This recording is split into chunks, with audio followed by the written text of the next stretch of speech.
people believe that the way they are is just who I am. It's just who I am. It's just who I've always been.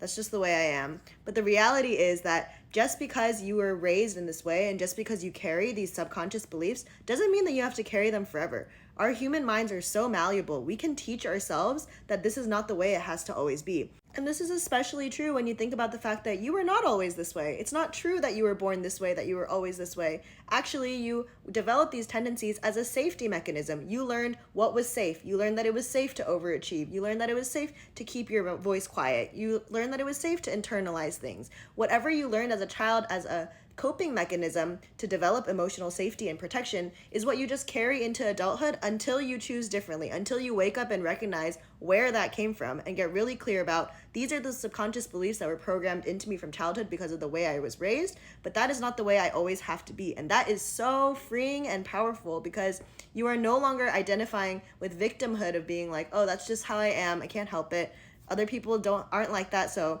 it's just lucky. No, you can develop and decide that I'm going to choose differently and I'm going to give myself whatever I was lacking then and train myself again to unlearn these beliefs that are so harmful and so limiting and just running your lives.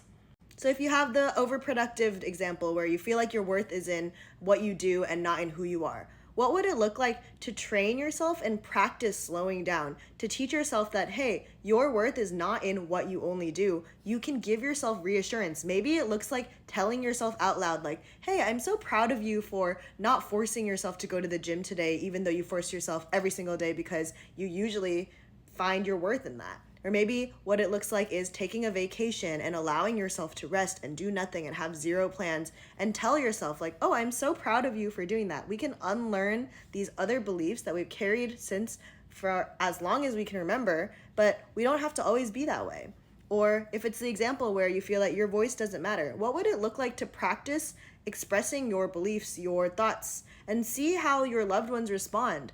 Just because you have lived your life in one way up until this point doesn't mean it needs to stay like that forever. In fact, it shouldn't be. And this should be so freeing to recognize and know that you are able to unlearn these beliefs that have been programmed into you that you didn't even choose in the first place.